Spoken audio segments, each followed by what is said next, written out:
Okay, good. Yeah, I was on East Coast time, so I set my clock and I was like, and I got up and started getting dressed and I started thinking and thinking. I was like, I got up an hour late. Oh, dang. East Coast, I get up at 8:30. Right. Central, I have to get up at 7:30. Well, I was Okay, up early. I got up. so I At, was I was running. yeah, I had to drop Tiffany off at the airport because she's on her way to Houston. So, To get back to Houston. Okay. yeah. So, well, that is what I had to do. Why am I so red? I don't know. Let me go to your. I can go to your thing and tweak your I look temperature a little fine bit. on here, but on here I look red. How you I look look now? red. My hair look red. Let me see. Look, let me see. Your hair looks orange or like a amber type of. Right, but on here, my I don't whole know. Could face be your look phone red. settings Let me see. because your screens don't. All your screens don't match up when. Mm, Because okay, you. fine. I mean, Good morning, everyone. Good what's up? morning. What's up? What's up? I got to talk to get rid of my morning voice, so just bear with me. Uh-oh. Bear with me. Morning, boy. Got that morning voice. Yes. How's everybody feeling today, man? Oh man, I'm good. I'm here. I'm breathing. Got to wear some foot braces, but yeah, I'm not foot How knee many? braces. Both my Knee? knees. Yeah, Okay, Oh, is it you got working? needs. yeah. My knees work. They just hurt. I hear that. It Okay. come. It's just like they got bad because of the accident, but So, Oh, so that's not the gout, that's the accident. no gout. It's my knees. Oh, I wow. haven't never had gout in my knees, just my feet. Like my foot Right, and that's stuff. why I was wondering if it was something that they were using for your knees to help try to, you know what Mm-mm. I mean? Yeah, mhm. it's my knees and my side, so I have to look at physical therapy when I come back. Uh, hopefully, I'm not in a lot of pain while I'm out. Let's get the ball Let's bring it rolling. in. What's the energy today? Good morning, good morning, good morning. Here we go, here we go. Let's get that in. Hey, welcome to the Saturday morning Indie Industry Shop Talk, hosted by the Black Filmmakers Lounge. The Black Filmmakers Lounge is where independent filmmakers, whether knowledge or professionals, come together to gain insight, perspective through education, information, networking, and to discuss industry best practices that will advance the Black interdependent film community. I'm your host, Michael Melvin, my co-host, Tamara T.K. Henderson, and Jacoby Simmons. And we got a special guest that it should be joining us today, but you'll see him then. But what is up? It's been a minute. I know you was holding it down last week. We were out. Yeah. We were I out. was What like, it was I felt doing? strange. And then my boy hit me up. He said, nah, he said, you were good. You got so, but it's nothing like when you guys are just having a discussion. Hmm. And I said, yeah, I know I felt it. Mike,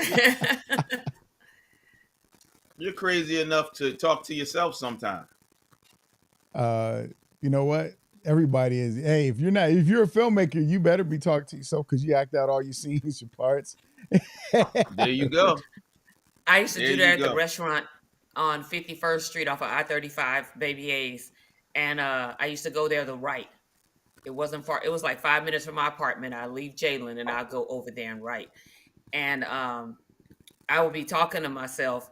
And one guy looked at the other people. He was like, I guess they were wondering because I would always go. He's like, "Oh, she's fine. She's working on a script." But I always just because I had to work out that dialogue. I had to make sure it sounded right. It was so Right? funny. Yeah. And that's the thing. Like, I don't know anybody who's in the film that doesn't do So, what were we watching this week, fellas? that. Well, TK. I watched Forgetting Christmas by one of our previous guests, R.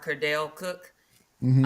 Cardell Cook, and it was good. He did a good job. That was his first feature. Okay. That was his first feature, and he has it on Tubi now. And I was able to check it out, and I enjoyed it. Oh, It that's was cool. good. Forgetting Yeah. Christmas. Yeah. Huh? Forgetting Christmas. Forgetting Christmas. Yeah. Yeah. I'm Overall, gonna check it out. it was a kind of, like Mike said, there's no perfect movie, but overall, he did a great job. He did Awesome. a great job with his first feature. Yes. So that was good. But yeah, so shout out to R. Cardell Cook, one of our previous guests and filmmakers. Yeah, congratulations on that. I know that's he released that last year around Christmas. I didn't get to go to the premiere Hmm. because of funeral and all that stuff. Hmm. But yeah, check them out. That's what we got to do to support each other's projects. Yeah. Maybe when he's available, bring him back on. I know he's trying to work on the web series when he was Hmm. on the show. I think he's trying to turn that into a feature as well now. Give me 2 seconds, guys. This is my dad. Hold on. Okay, yeah. So what you watching, Mike? I was watching. I watched The Boys, Star Wars Acolyte, something else. There's a couple of things I watched. I'm trying to remember what they all are.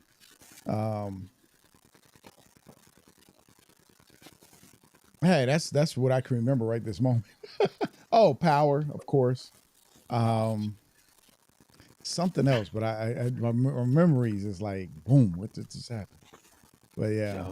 What about you? Oh man, listen, I've been the same things you've been watching. Star Wars, The Acolyte. I'm struggling though because like I don't think it's the best Star Wars, but Okay. like the reviews, like people are like it's killing it. Plus, I see a lot of reviews. I'm not sure if they're like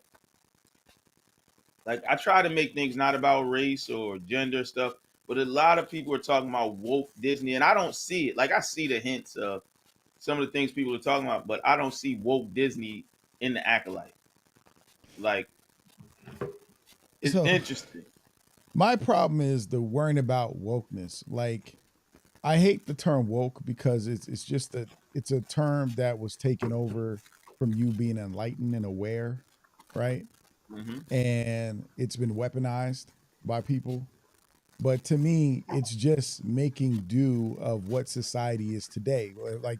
I was thinking about there's Thaddeus there. See, that was timing. Um, there's a boom. Let me get him in there. What's up, Thaddeus? How you doing, brother? What's What's up, brother? happening, y'all? How y'all doing? What's Doing pretty up? good. There is Dr. Jones. How y'all doing? Thank y'all for having me. Good. Oh, you're Oh, welcome. it's Thank you awesome. for Absolutely. coming to hang out, brother. Oh yeah, I'm on here. I'm on here every weekend watching y'all if I can. Definitely. We So we're appreciate the glad you support. joined us. We were just talking about what you're watching, and I was talking about the Disney, where people Jacoby mentioned Disney. People talking about it's being woke, and by the materials creating, and I'm saying it's catching up to society, and Mm. I'll and this is what I'll give you because I was thinking about it and I can't remember what movie came to mind, but oh, okay. You know what? I've been watching reruns of Boy Meets World. That's Mm. what it is. And I was in Boy Meets World. It's a really good show. Like it's well written. It's positive. But if you ever watch it and start from the first season, you don't see a lot of black characters, Not at right? all. In And Philly, in Philly. exactly, right? So I'm Oh, kind of wow. lost on that because that's how I feel about when people start saying woke, woke. It's like, yo, we're here. We've been here. We've been a part of society. We were around in the 80s. We were around in the 90s. We were going to school with people. Schools were already integrated. This ain't segregation time period or nothing. So when you think about shows from the 90s and the 80s, um, and you see the lack of black characters who are main characters or um, secondary characters on a show, it makes a point to say the adjustments are being made that everybody's inclusive and being seen, because that is a true now reflection of society. Now I know there's places in America you can still go and there's only certain groups of people living there, but those are certain pockets of America. That's not all of America. You know, it's like having friends, having New York City, and you don't see not one black person walk by them or through and around them or nothing in the bar they go hang out. That's strange. If you've been in New York, that's strange. You don't see no Latinos, like that's strange, right? So I think when they start saying, "Oh, woke," first of all, how can something in outer space be woke when the misconception would be probably of the lack of the other races in space, because there's no way you're just going to see white people in space, or a species is only white. Like aliens aren't like that, to be quite honest. We don't know what all aliens look like. Well, I'm sure enough to tell you, as vast as space would be, you ain't going to see it's going to be a lot more diverse than this country is. Yeah, well, there's a dog whistle. Woke is just a dog whistle Mm-hmm. for a whole bunch of other stuff. And I don't want to focus on that, because I feel like the acolyte is taking a interesting turn on Star Wars, and it's making it a more universal, is the wrong term now, is multi-galaxy storyline, and how Mm-hmm. all these things run together. Like, I like how they interpret the Force the same, but the words are different. Right. You know what I mean? I love that part of it, and how the Star Wars lore doesn't change. Just like you could talk about Muslims and Christians, or not, and Jews, right? Mm-hmm. A lot of the things in the religion are almost the same, Yeah.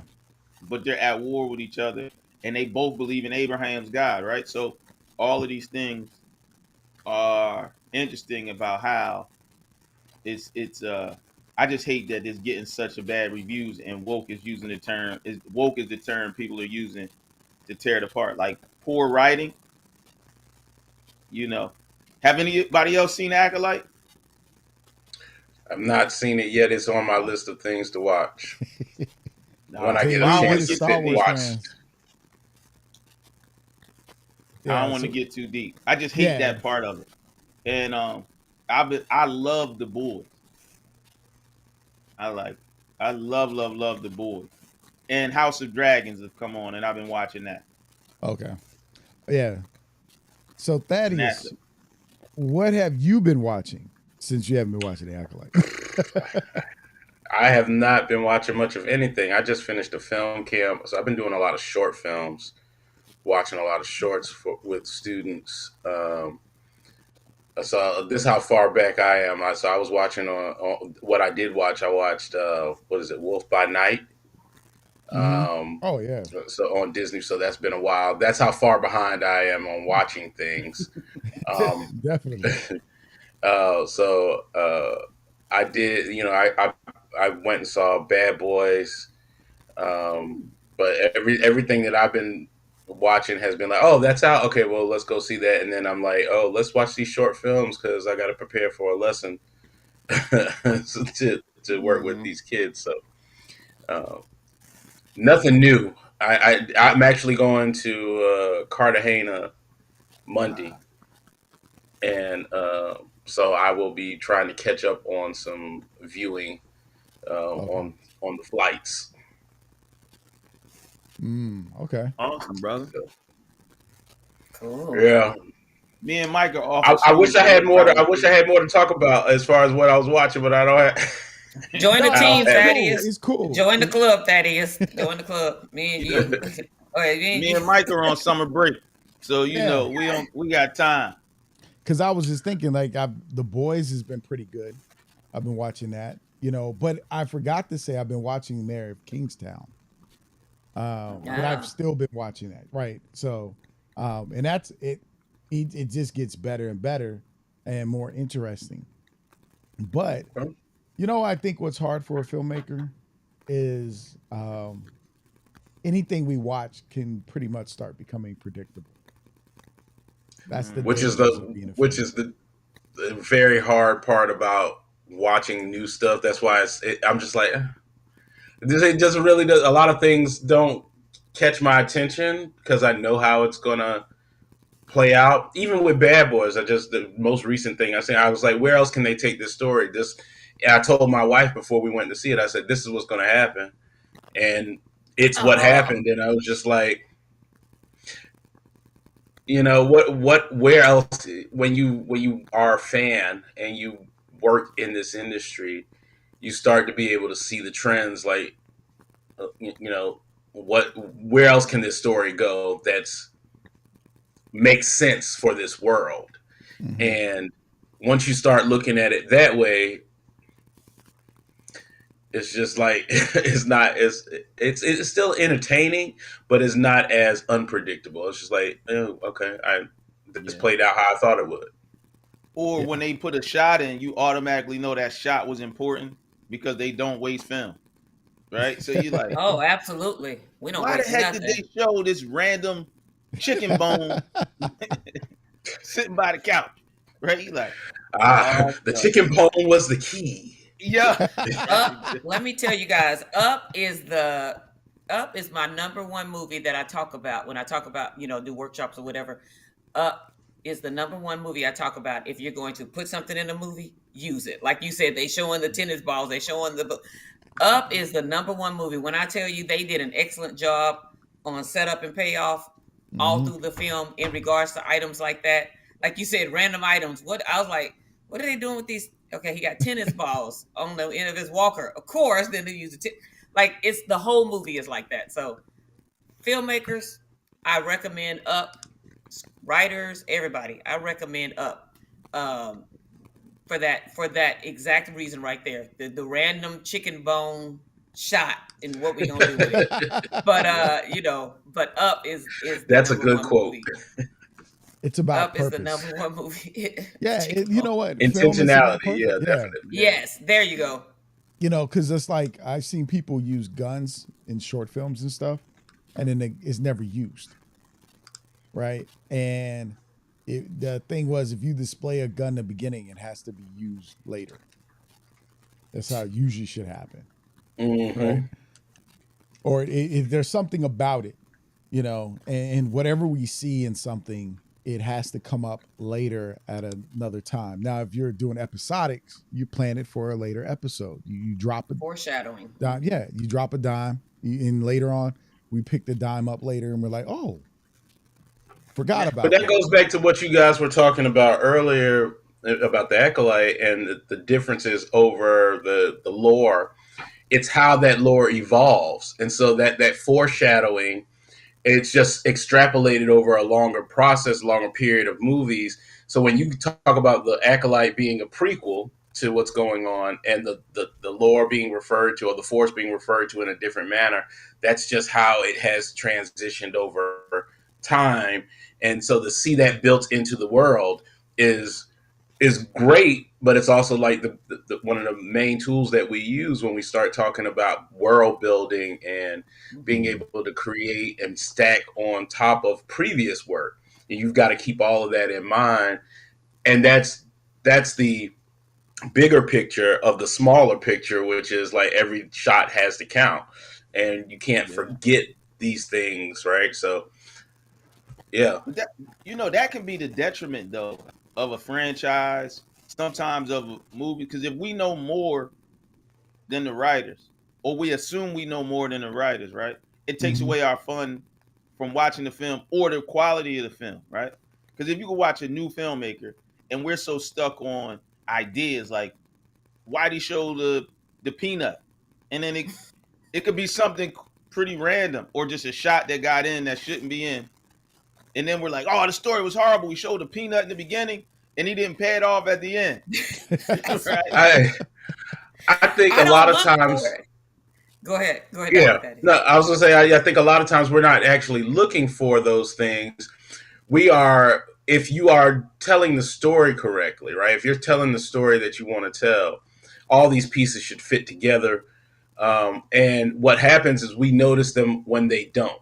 So Mm-hmm. it's Yes. easy to see things on the back end like that doesn't make any sense when you see the whole complete story. When we're going through the journey, it was like, okay, we're waiting for the payoff. And so you got to also realize that this is it's a roller coaster ride. You know, if you take me up and you show me that this is something and then it never pays off, I'm just like, well, why? why do we do that? We could have skipped all of that. Give me something that made some sense that matters to the rest of the story you're going to put in. I think that um, that is lazy writing. So it's not necessarily that we think we know more than the writers, but a lot of times they have writers that don't know they are contract writers and don't really know um, the lore of what they're writing. So like I watched a lot of Supernatural. Um, right, that show had a ton of lore back and forth throughout all these different seasons that had to build on each other. It would not behoove them to bring in a writer who was not a fan of the previous work because they wouldn't understand how to piece those things together. It would take so much to get caught up. I think that's the problem. But Right there. let me but think about like larger franchises. We'll talk about Marvel, Star Wars. That's and what all I'm these saying. other I things. think that's the problem is we get a lot of directors who let's take comic book movies for instance from DC I know where you're Marvel. going. That's We it. get a lot of directors that have never read the comic book, that have no idea of the stories and how they flow, and or what's the pivotal points in the comics that we connect to. And I get it because one of my boys said, "Well, you got to think about the people who don't read comic books." And I said, "Yeah, but your first viewers are going to be the people who do because they're familiar with it, and that's who's going to fill the seats in the movie theater or tune in when on whatever subscription they got." But what happens is they go, "Oh, we're writing for those new people or the kids for today." That's your problem That's your because problem. if you write for the people who are familiar with it, you'll teach the kids, you'll educate whatever, you'll include it. It's like when I saw G.I. Joe Snake Eyes, that had nothing to do with the comics. And if you read the G.I. Joe comics, you know Snake Eyes' origin and all that stuff. And they whoever they had directed, write it, script, devoured it. They messed the whole thing up. The whole thing up. And so, of course, the movie doesn't do well because you're forgetting the number one thing. It's built on an audience, and we have to be careful as an audience of too much nostalgia. But the truth is, it's built on that nostalgia, right? We have to, as an audience, this is the main thing and I teach my filmmakers this. The audience is your number one thing. You have to take care of your audience. Now, you also have to give them something new sometimes, but you want to give it to them in a package that looks and feels familiar. And this is the problem with things like a Madam Web that, No, that's dumb, bro. listen, hear me out. Hear me out because I'm going to say something really wild for a second, but follow me. Madam Web wasn't great, but it wasn't as bad as people made it out to be. The problem was that they did not follow the comic and give us the packaging that we need. They didn't treat it with any kind of respect. Because if you read the comics, Madam Web, there's a lot of other things that we should have known. That movie should have been more movies. It should have been just treated with the same respect you treat a Spider-Man and giving us this origin. The fact that you didn't even give us enough consideration to show and share how these other Spider-Women get their powers. Bruh, we waiting on a fight that never happens. Like all of these different things that's just disrespectful to the audience. You don't massage and give us any time on her coming to terms with using her powers. It's just, oh yeah, so she lost her eyesight. So yeah, now that's what it is. I got you. But see, right? I don't look at that the same. I look at that as Sony Pictures for any comic book movie. I don't like none of them. People like to talk about Tobey Maguire, Spider-Man, and all. I don't like none of them. But that's another story. Ooh. Really? No, I thought that one was actually pretty good for the time it came out. You're not for the time Tobey Maguire was Spider-Man, I think it was good at the time. I think the problem is they rushed the rest of the story arc. Now, but here's my thing, right? I thought Tobey Maguire was a great Peter Parker. but he was a horrible Spider-Man. Right? Well, I mean, how? He 'Cause wasn't I don't quick even with think it. he was in the suit, like until we Right? saw his face. And so he wasn't quick with, but he wasn't quick with it. He didn't Okay. sound funny. All those things that you talk about, the confidence when he put on the suit, really weren't there in his acting that came across. That's To why me, you might that's bad writing I because agree. the writing of that should have been more, smart alecky, Yeah, more but I don't see punchy. him being that way. Toby Maguire, you know, how that's like Johnny Depp. You expect funny shit, right? Like Right. weird, But again, funny in the person. context and the time that movie came out, right? We weren't pushing the envelope with superhero movies just yet. I agree. I think we had a Blade, but it still wasn't. That was And the we were coming outlier, off the Batman rush. Nobody knew that right? that was even a Marvel movie, right? Blade. Nobody knew for years that that was Oh, a Marvel movie. I totally knew that See, was a that's Marvel what that's movie. if Well, I'm that's not the problem saying if you don't you. read comic See, books. that's the hard part, and I don't want to belabor this, but this is what I was going to say. See, Uh-huh. like when you pick out certain stories, when you talk about the lore, there's certain groups of stories that have their own fan fiction and all this other stuff. Those are the stories where I feel like the fans want the story to be a certain way because they're tied to the lore, tied to the fan fiction and the way they see it and how they think it should turn out.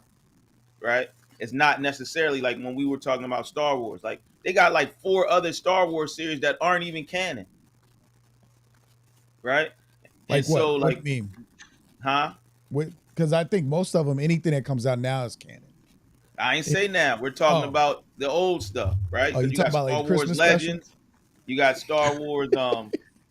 I can't even remember, and they pick pieces, and Ewoks. even now they're bringing The the video Ewok, games. yeah. Yeah, droids and the Ewoks, and because they had a whole Ewok movie series and a show, and they did the cartoon and they did droids. Yeah, I'm a Star Wars fan. So and a Star Trek fan. But speaking But of if you think cartoons, about it, yeah. Oh, okay. Go ahead. I'm sorry. I just want to say this piece. You're going to have that same problem with what you're talking about with the X-Men that they're trying to bring into the MCU now.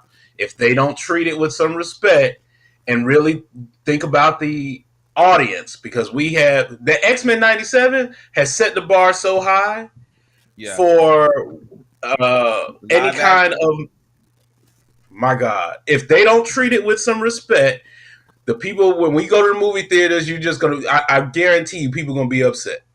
My last thing on X-Men. I don't like Wolverine anymore. He used to be my favorite character because he's Wolverine I don't six was know. your That's a feet. favorite bold character? statement. Because he's 6 foot. Because of the difference. Yeah, Wolverine was like 5'2", 5'3". 4'11", brother. Because I could Oh, is he relate. 4'11"? Now I can't relate to 4'11"? Wolverine. I thought that's like Puck. Yeah, Or, take I thought Wolverine. Puck was 4 foot Yeah. something. Well, 4'11" and 5'2" ain't much, but I can't relate. I can no longer relate. I feel Right? Because when you really look at some of the things that identified him besides his ferociousness and attitude are automatically gone and erased. And if you're not connected to the comic book, you might not get it. Some people Yeah, like it, right? that Like little him man riding a motorcycle. syndrome. Every time he get on a motorcycle, right? It was funny. Why? because he weighed it down. He was Because it's small. bigger than him. Yep. And his little feet be sticking up. Or when they do the cannonball, him and the Colossus. Yeah. Mm-hmm. Right?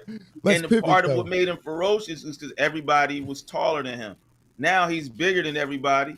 It takes away that some of the humor, some of the anticipation of what he's going to do, and it takes away from, to me, some of his mystique.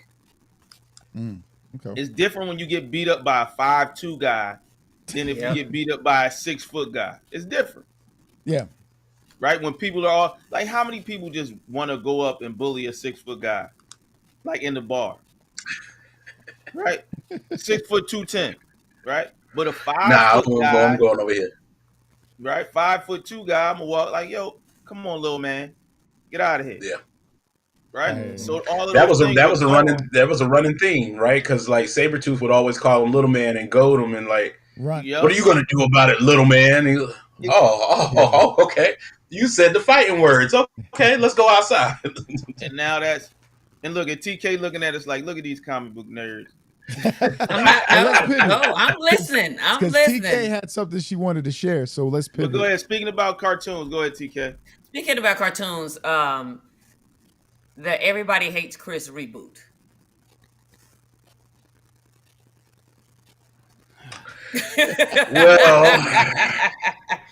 Well, they're bringing back the old characters. But what I would say this, I think we're going to see, and maybe not, I'm just going to predict this, and my predictions have been pretty good, y'all. I'm thinking we're going to start seeing a lot of black sitcom reboots in the form of cartoons if they start working out. I think that's I think that's just a way of one. Well, it could be good and the bad, right? Mm-hmm. The good is that you can get these things done and hopefully take more time to massage them and really get it done like you want to. But the bad is that I feel like it's a way for them to try to skirt around live action production cost and just it's a slippery slope because now AI can get your voice and be like, oh, okay, you can't be here, okay, we'll take care of it. Now your AI voice is being voiced as as Pops, from I don't know what's my man name. Well, for Martin, Julius. Yeah. Oh, Terry Crews. Yeah. Yeah, but he's coming back. But you know what? I learned something the other day. I didn't know this. You guys remember the show Full House? Mm-hmm. Yeah. And you remember Uncle Joey? He was like a comedian. Yeah. Yeah. He would do the ADR replacements for people like Richard Pryor. Oh, get out of here! Wow. Yeah. I saw a clip where he was That's talking to Dave Oprah about it. Wow. And he Dave was Coulier. like, huh? Dave Coulier, I think is his name. Something like that. Yeah. He would do the voice for like actors, but he did like Richard Pryor. So for like television, when the movies come to television, Richard Pryor couldn't come to the studio to redo his voice. He'd be the guy that call in. And when you're watching a movie, you ain't even thinking, oh yeah, that sounds like Richard. You're good. No, that's somebody. And like, yo, I was like, wow. But to think now, you wouldn't hire him or anyone else to do a voice. You would use AI at this point. Wow. Yeah. Well, now to do a true voice, you got to have, if you're using it as representation, I think you got to have a contract or something like that, because then it's stolen your likeness. But it's still your voice is part of your likeness. So that's but if you're under a contract, if you're under a contract and they say, and then they have your voice. So then if you're under a contract, they have your voice, they can mimic your voice with a certain amount of phrases, and that's in their contract. Like, what are you gonna do? Mm-hmm. I have it in well, mind. they got to make sure that they that's going to be the tricky part where people watch and see what they sign. You know what I mean? Because like right now, you think about Star Wars, James Earl Jones. But there's somebody else. There's another actor that sold their voice to Disney too. It might be one of the another one of the Star Wars characters. Obi-Wan. I'm not sure. Let me see. I think I gotta look and see. But here's the other part too, like about the creativity. If they keep remaking those shows, there's no creativity any longer. Yep.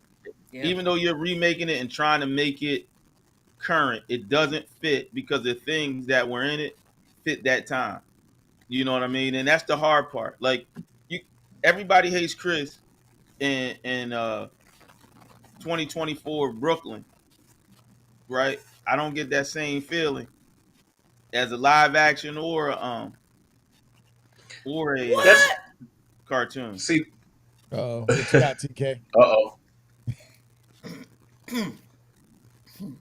September 26, 2022, it says James Earl Jones once signed over the voice to Darth Vader for $7,000. Once. So I don't know how much he signed it over this time. but once for $7,000. I know good and doggone well that's not how much he signed this time. No, that might have been for the It usage said, of the actual movies. Yeah. it said in a previous interview, the 91-year-old actor opened up about the original $7,000 salary he received to voice the film franchise, which has an estimated total value of $70 billion and ranks as number 5 as the highest grossing franchise of all times. So that was in the beginning. So they didn't tell, of course, how much he signed this time. And technically, back then, $7,000 was actually a lot of money. And You then know, they didn't when know it was especially going to for do what it voiceover work. did. initially, yeah, when he initially did Mhm. it, because you also got to think about Star Wars' original budget, and that it wasn't in more of an independent film and didn't get until it got distribution from Fox. They didn't really Mhm. support it, and they only gave it distribution. And George Lucas did the smartest move by With the keeping the rights merchandise. to all the merchandising and everything, which they would have forever kicked themselves in the foot for. You know, Mm-mm. Which is the same reason why other people now cannot get that deal. Is they are like, oh no, we're not going. This might blow up. We're gonna have to renegotiate that. yeah. We want part of everything. I Yeah. know. Yep. So, and Oh that's when yes. it comes to world building, that's the first thing you got to think about. Like, yeah, that's why I say independent filmmakers, when you're building this world for your characters and stuff, you got to think about the possibility of merchandising, the possibility of how well something may do. We, how much do, and that comes to down to how much do you believe in what you're doing? Mm-hmm. You know, To, to go ahead. to Jacoby's point earlier, um, that all plays into either you know what that audience wants. If we are talking about Chris in 2024 and being a nostalgic piece, then that's one thing. Then you can still kind of find those little avenues that play well for merchandise or other things in that vein.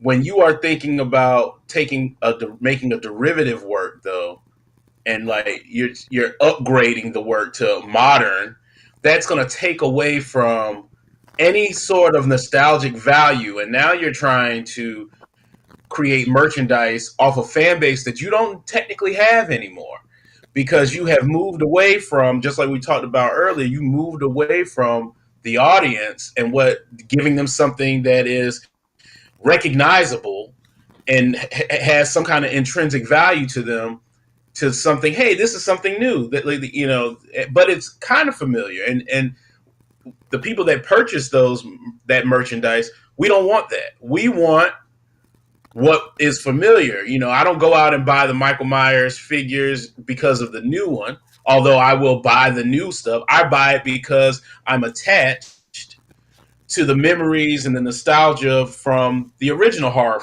franchise. The new franchise is living off of the back of that and giving us a little bit of something that's recognizable with a sprinkle of something new. And whether that's good or bad, whether that's to the good of the franchise or the bad of the franchise, you're going to have those rabid fans that are like, I'm in for everything. I'm in for a penny. I'm in for a pound of this particular franchise, unless they mess it all the way up. In which case, then your fans turn into your biggest haters. Hmm. And Look at good and time. now, absolutely, But I don't absolutely. think you know what as we're talking, I think an Everybody Hates Chris cartoon could do something if it's done right, right? If it takes the place of a Boondocks in a sense, a Well, style, that's what Good Time right? should have did, Right. right? That Definitely. if you would have if you would have said Good Times and gave it another name, it would have had a better showing. Yeah. Well, even if it was good times and the original context of the show was kept in, because if you Still think about there. good times, right, it's not, that context is not there now. It's very It's Family Guy. insulting and jokey, and yeah, exactly. it's Yeah. it's it's not it's not what the context was intended to be. And I think that's what we're if you've learned nothing in this last kind of month and a half of people coming in and colonizing our culture with hip hop music.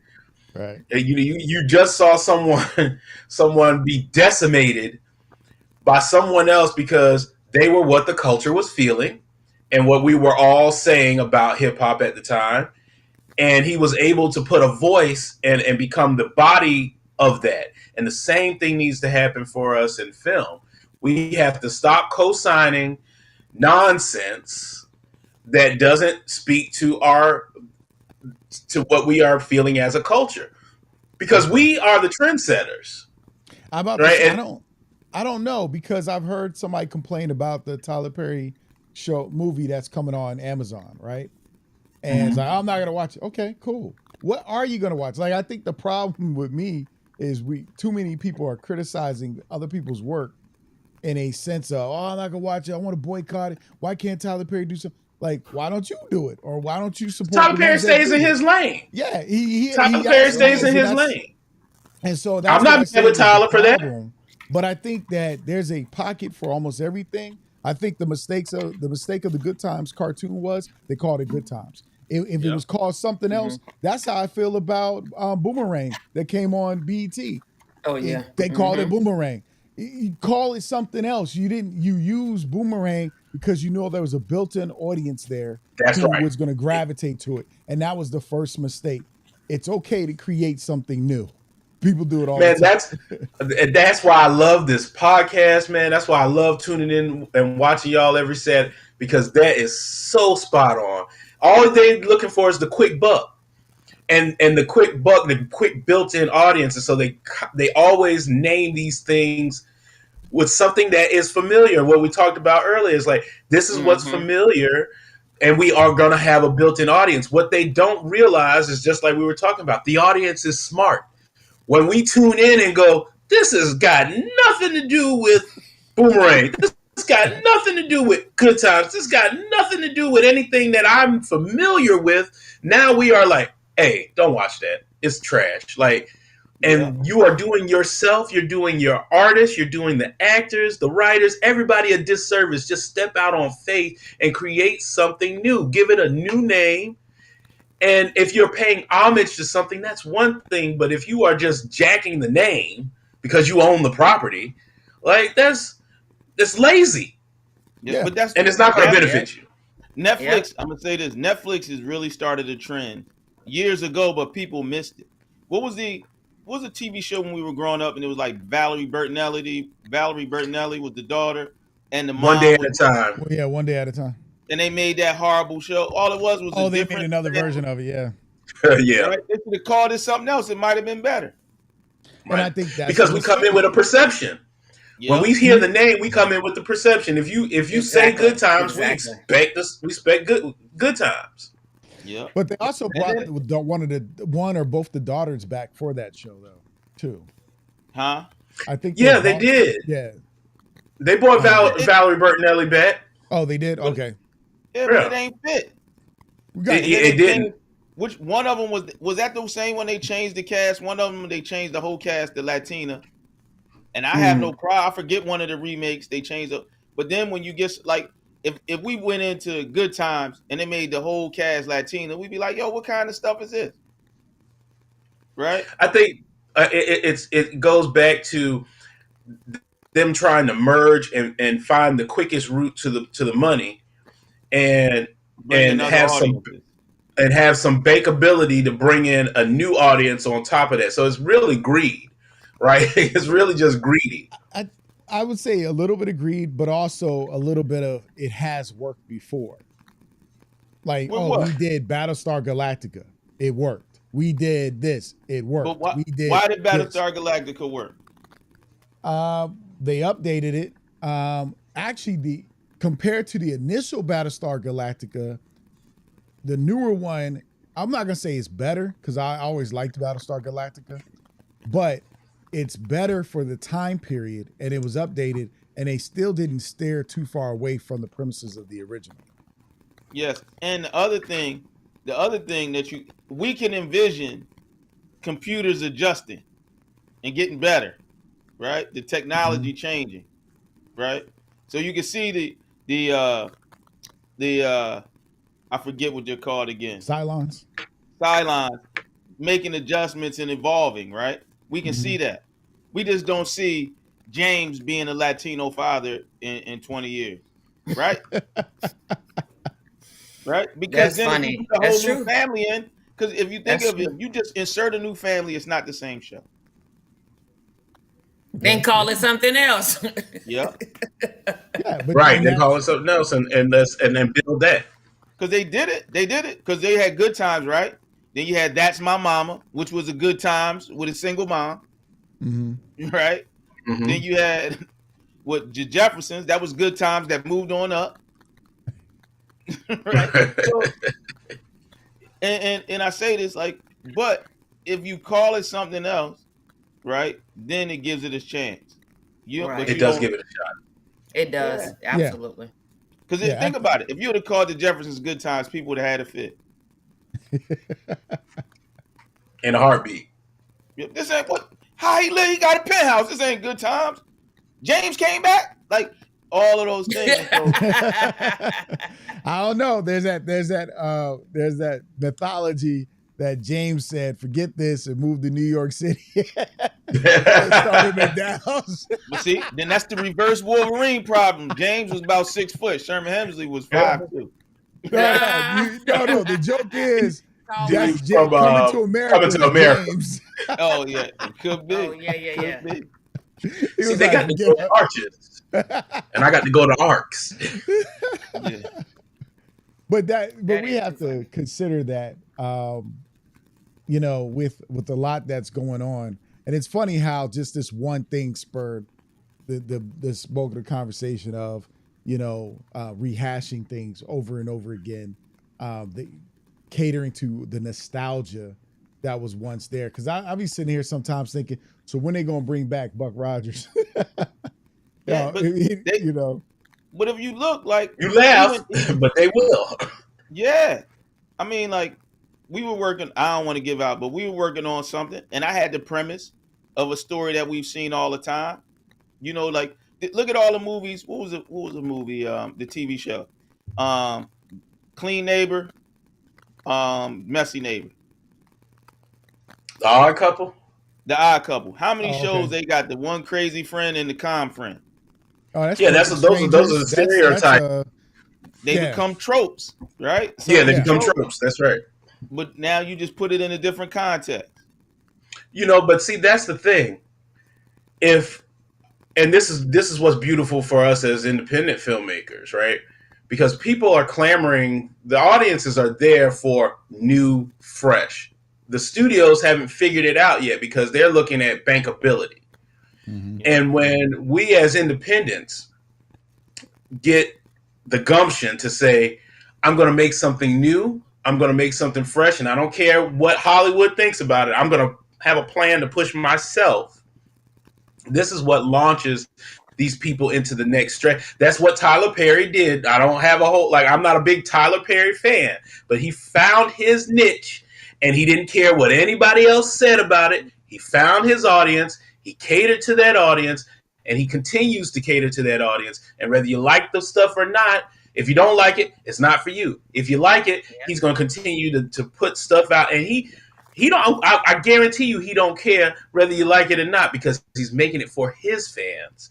And I think that Exactly. that is the biggest piece and the biggest takeaway for any independent getting into this game. Make the stuff that's for your fans. Now that means you have to do the research to figure out who your fans are. And that's the other part that independent filmmakers are yeah. lacking But is but you that know they what the want to simple just part of make stuff. that is? Guess who their first fan is? It's you. There you go. You're your first fan. Yeah. Absolutely. Find more people that like the stuff that you like. But see, we don't cultivate that. And they don't teach you that either. You have to cultivate that audience. You have to engage that audience if you're in a project on almost a daily, weekly basis, someone needs to be talking about your project, about the behind the scenes, about now you don't want to give, there's a balance there. You don't want to give so much that, oh, well, we've seen the movie. But you want to give enough that they're interested and invested in the world and the growth. and then you are bankable. Then a studio can say, "Hey, you've got over 1 million people following you as a grassroots movement.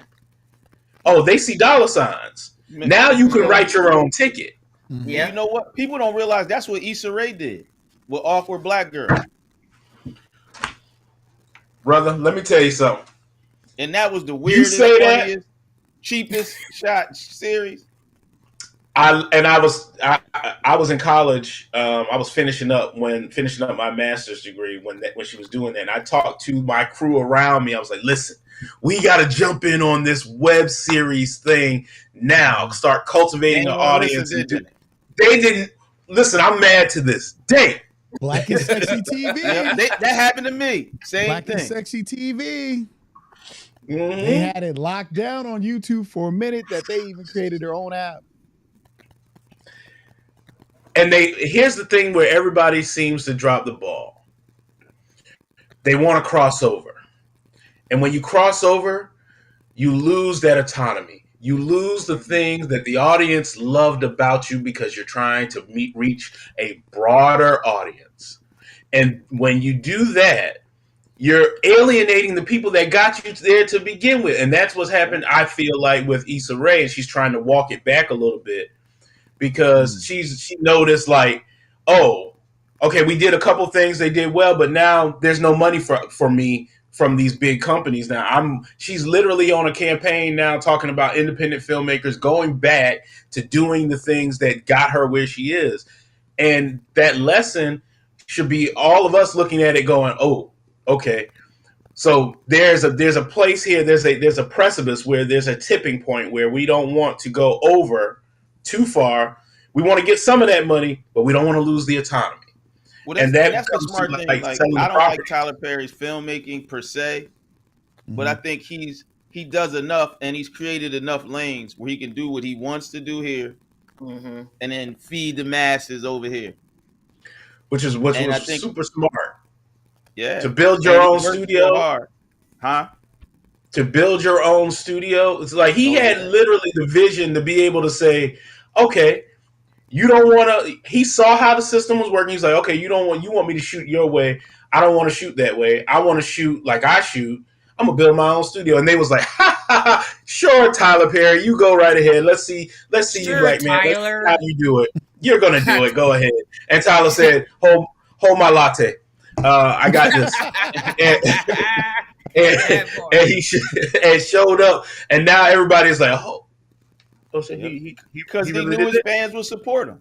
He knew his fans would support him. He never abandoned his fan base. Yeah. He never abandoned his fan base. The people within the industry. I mean, think about it. Marvel Studios and Sony were using his studio to shoot Bad Boys, the most recent one, Falcon, Winter Soldier. Another revenue stream. Using his stuff to film, so they put money in his pocket to build his thing. Which is brilliant to me. And people when he said I'm gonna build my own studio, they laughed at him. And he started small. He's had several studios that were smaller 99 studios. Rock Street. So what does that tell us? What if we are independents taking notes? There's strength in us believing in ourselves and not alienating our audiences if we do the work. That's the thing. People don't want to do the work. Yeah. Well, that's the key, because how they going to take notes if they can't even write a shot list? So I'm going to leave that go. I ain't going to be shaking. So this conversation has been great, guys. I have to get to a family reunion. Right, I do have my 60-second gem already ready. Yeah. Say good job, TK. That's awesome. Good job, okay, TK. Thank you.